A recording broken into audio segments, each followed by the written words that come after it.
Hi, good evening. I'm Anisha. I am doing PhD in National Law School, Bangalore. It's with immense pleasure that I present this paper in the International Web Conference on Liberty, primarily because of two reasons. One, because it's organized by my alma mater. Two, because I am presenting on refugee and liberty. My paper is titled Libertarian State versus Status State Through Refugee Lens During COVID-19. The key objective of the study is to explore whether libertarian or status state is more refugee friendly. The study is a qualitative study primarily focusing on critical situational analysis of libertarian and statist countries in refugee context, specifically focusing on the pandemic COVID-19. I've relied on secondary sources of data, scholarly writings, and reports of international organizations. Liberty, the meaning and scope. This slide primarily deals with the definition of liberty. So, etymologically, liberty derives itself from a Latin word liber, which means free, or an old French word liberté, which means free will. Freedom from control or restriction, the power of independent choice. That is simply liberty. John Stuart Mill, in his book on liberty, defines liberty as the freedom to act and as the absence of coercion. For example, take two people, A and B, both of them have the liberty to swing their arms. A swings his arm, nothing happens. B swings his arms and hits on A's face. B has to face the repercussions. Now, liberty is the ability to exercise one's freedom of will, provided they don't harm anybody else or negatively affect another's ability to exercise their freedom of will. Moving further, what is a state? A state is the medium through which individual rights are integrated into political power to create a social order. Now, the difference between libertarian and status state. Libertarian state considers liberty as its primary value, whereas a status state engages itself in controlling the state of affairs, engages the state to control the state of affairs, economical, political, and social. Libertarians are always skeptical about the authority or state coercive power, whereas statists believe in state surveillance and individual liberty is subject to state interest in a statist state. The basic premise of a libertarian state is that no one will interfere with anybody else's liberty, whereas the basic premise in a statist state is not exercised always at the freedom of a common man or an underprivileged person. Libertarian state believes in least government with people having individual rights, liberty, and voluntarism. Statists believe in big government that coercively imposes on the people its decisions like a father on a child. For example, libertarian state, the US legalized drugs because individual liberty was its utmost priority, whereas individual liberty was taken away for state interest when a statist state penalizes smoking, drug usage, and prostitution. Further, moving further, who is a refugee? A refugee is defined under the Convention relating to status of refugees under Article 1A2. It says that refugee is any person owing to well-founded fear of persecution on grounds of race, religion, nationality, membership of a social group, or a political opinion is outside the country of his nationality or habitual residence and is unable or unwilling to avail the protection of that country owing to such fear. The UNHCR statistics released on released in June 2020, says that 1% of world population is forcefully displaced. That is, almost 80 million of people in the world are forcefully displaced, out of which 26 million are refugees and 45 million are internally displaced people. Interestingly, 85% of these forcefully displaced people are living in the developing countries. Moving further, liberty, just like any other person, is indispensable for the free development of a refugee. Three instances where refugees' liberty is in distress is rejection by the country of origin, denial of entry at the country of arrival, survival at the country of asylum. To explain further, let's see the representative image. For example, a Syrian refugee, a Syrian citizen, enjoyed full liberty before 2001 when the a war or civil strife happened in Syria. Post the war, the Syrian refugee was persecuted, he lost his liberty, he left Syria. In transition, he had no liberty because it wasn't his choice where to go, how to go, etc. Now, from there, he went to the country of arrival. In the country of arrival, the interesting factor is that granting entry to a territory is considered a sovereign state function, which makes the country of asylum to decide, country of arrival to decide whether to give entry to the Syrian refugee. So, if he is denied entry, he further moves ahead and gets a country where he is granted refugee status. If he is not granted refugee status, he has to further undergo detention.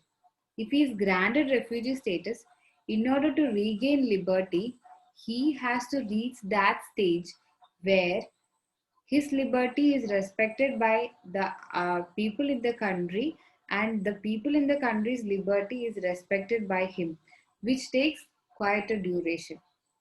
Further, in a country of asylum, the asylum seeker is always an intruder or an outsider. His life is protected by international agencies.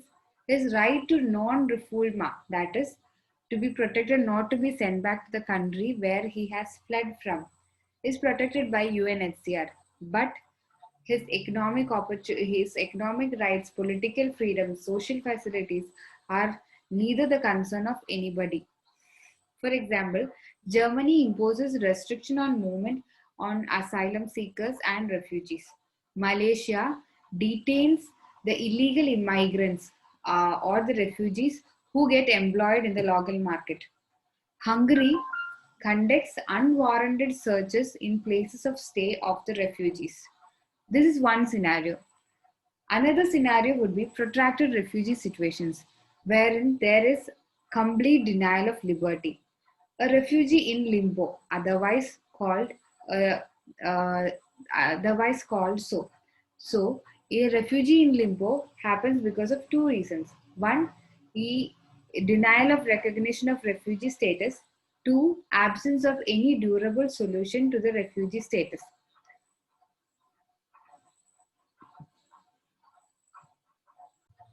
For example, a Rohingya refugee who migrated or who fled to Bangladesh, not in the current 2017 civil strife, but much before that, had been staying in Bangladesh without getting the status of a refugee and neither finding any solution to his problem.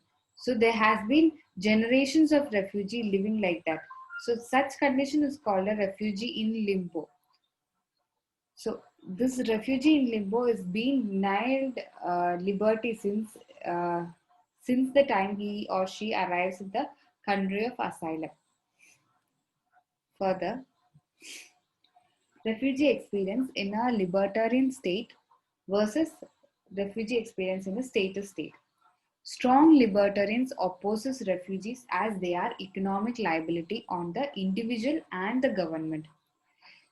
statists oppose the idea of immigrants because they believe state benefits are only to be enjoyed by the citizens.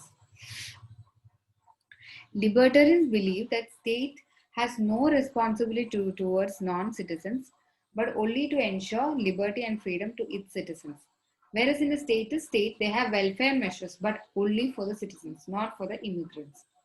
In case of rejection, a refugee is allowed to appeal or move to another country in a libertarian state. But in a statist state, a refugee has to face detention or deportation. Further, taking cue from all these, putting things in the scenario, Wuhan Municipal Health Commission informed the outbreak of novel viral pneumonia to the WHO on 31st December 2019, and WHO declared the disease to be a global pandemic on 11th March 2020. This global pandemic had a substantial impact on a refugee, liberty, and on the state. Going further, a basic norm in a pandemic is to reduce mortality and mobility, minimize societal disruption, and restore normal social life as quickly as possible. This public health emergency became a complex humanitarian emergency very quick. Complex humanitarian emergency is not a medical question, but individual or social vulnerabilities, individual or social justice, injustice, individual or social liberty is at stake. Interestingly, 161 countries went through national, state-wise, or city-based lockdowns, including some states in the US, India, Russia, China, and the UK, whereas only 11 countries did not resort to any lockdowns, which some of them include South Korea, Japan, Sweden, and Taiwan. Further, state has two-pronged responsibility in public health emergency. So the obligation to suppress and mitigate the pandemic, obligation to enable and maintain general conditions for a healthy, flourishing life for its population. Lockdown is a very delicate decision, and loss of life, loss of economy, and loss of liberty are involved. Most of the state, because of its imposition of restriction on liberty, had reached a stage of borderline authoritarian state during these lockdowns. The impact of lockdowns was so severe that it had effects on job securities, economic losses, high insolvencies, piling economic liabilities, social results, income inequality, rise in rate of unemployment, gap in education for children due to school closures, mental health problems, loneliness, domestic violence, and so on. Let's see how state imposed nationwide lockdowns. For example, in Hungary passed a COVID-19 state of emergency measures legislation declaring the state of emergency. If not, if violated the control measure, if pandemic control measures are violated, it would be penal punishment, and suspended many laws, including labor laws, rental laws, and immigration laws. Even India underwent 75 days of nationwide lockdown, which had a severe impact on the migrant workers, women, children, without any other alternate plan, without consultation between center and states, and without conducting proper studies. Now, let's see the scenario wherein those states which did not impose a nationwide lockdown. For example, in South Korea, they resorted to the strategy of high testing and digital surveillance. They did not impose a nationwide lockdown. Instead gave way for a voluntary limit on personal freedoms. Now, further in Japan, they also did not declare any lockdown or state of emergency, whereas they focused on dealing with cluster of infections and selective testing for virus. The reason which they cite is constitutionally lay down strict protection for civil liberty and the fear of economic repercussions. Further, Let's see the impact on the responses from libertarian and statist state as regards the pandemic. Restricting freedom of individual will do more harm to people and the nation in the long run was the approach of libertarian state. Whereas statist state did not even resort to the statist state resorted to concealment of factual data so as to prevent the people from knowing the actual scenario. The libertarian state voluntarily imposed restrictions on liberty, whereas the statist state considered this as a situation to impose more restrictive practices. Drastic decisions were taken on nationwide lockdown, curtailment of movement, restricting of free speech. Whereas in libertarian state, the restrictions were scientifically backed, non-arbitrary and non-discriminatory. In a statist state, unprecedented expansion of government power was taken. The libertarians are afraid that the state would be reluctant to give back this emergency power. Interestingly, economists were largely divided on the take of lockdown, strict restriction and limitation on people's freedom. So they were divided on the opinion. Whereas epidemiologists, they were of the opinion that complete shutdown should not be happening. They were against complete shutdown. Now, states that upheld liberties and responded relaxed way had a history of high infections. For example, US, UK, Italy, France, Spain. Whereas states that those were quick to respond and had a rigorous response had less cases. Example, Singapore. Further, the angles of liberty in response to refugee during pandemic. Interestingly, European Committee for the Prevention of Torture and Inhuman or Degrading Treatment for Punishment came up with a statement of principles relating to the treatment of persons deprived of their liberty in the context of coronavirus disease. This had the treatment of refugees also. This had a specific section for treatment of refugees. Another important factor was European Court of Justice decided on Hungarian COVID-19 state of emergency measure in Abusir Soltani's case in May 2020 and held that the restriction or the detention of asylum seekers in the transit zone between Hungary and Serbia for more than 4 months and giving them no support was arbitrary, illegal, unnecessary, disproportionate deprivation of liberty and dignity. Further, Human Rights Watch came out with a report stating that travel bans had historically proven to be ineffective to prevent transmission because they involved lacunae in implementation and lack of taking care of poor migrant laborers, refugees, and essential services would initiate the spread. Further, on 21st May 2020, World Health Organization entered into an agreement with United Nations High Commission for Refugees to support the forcibly displaced people during the COVID-19. Finally, the new program for African Development Agenda had the specific section for refugees.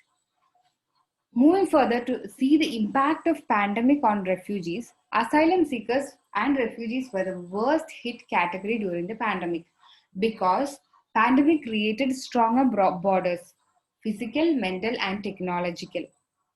Overcrowded camps, lack of basic amenities, poor sanitation facilities, low quality of drinking water, spread of misinformation and fake news resulted in increased vulnerability to the refugees and uncontrollability of the disease spread.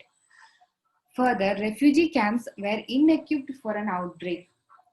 Treatment or isolation centers were few or absent. Humanitarian aid ceased with the lockdown. Lack of food and personal hygiene items. Fear of detention or deportation in case of contraction. Now let's see state actions during these lockdowns on the refugees. The state initiated restricted movement, tracking apps, tightening controls over information shared on social media, internet shutdown, No time frame was decided for these stringent measures. Finally, they had even imposed closing down of refugee camps. Now let's see the pandemic response by libertarian versus status state vis-a-vis a refugee. Preliminary questions as regards refugee and liberty are: does the refugee have the liberty to maintain personal hygiene and social distancing? Does the refugee have the liberty to access host state medical care? Now let's see how a Palestinian refugee responds. She says, if I get a chance, I'll wear a mask and put on some gloves and go to work to feed my kids. In To see the response from different countries to the refugees, first I would be seeing us turned back 20,000 refugees from Mexico, which would definitely tamper us human rights commitments and asylum system. Uganda, European Union, France, Canada, India, Indonesia closed their borders towards refugee arrival. Italy suspended all pending asylum applications. Malaysia and Singapore detained illegal migrants, refugees, asylum seekers to crammed detention centers, which increased the spread. USA further resorted to deportation of non-citizens and asylum seekers. Interestingly, it was UNHCR, United Nations High Commission for Refugees, and United Nations Relief and Work Agency for Palestinian refugees in the Near East, two organizations that worked for health, hygiene, and sanitation assistance to the refugees. Finally, to conclude, in order to regain back the liberty to the refugees, there are three-pronged approaches. First, to ease pressures on host countries and expand access to third country solutions. Second, to expand access to third country solutions. Third, to support conditions in countries of origin for return in safety, dignity, and liberty. These being long-term goals to address the short-term problems of the refugees, participatory and sustainable refugee governance through focus group discussions, giving access to humanitarian aid workers in refugee protection camps, ensuring social distancing would be effective measures. Finally, Lord T. Bingham, in his book Rule of Law, states it is a gross injustice to deprive of his liberty for significant periods of time a person who has committed no crime and does not intend to do so, and so no civilized country should willingly tolerate such injustices. I think what I have said is summed up the liberty, the state, the refugee, and in the pandemic scenario in the current statement. Thank you.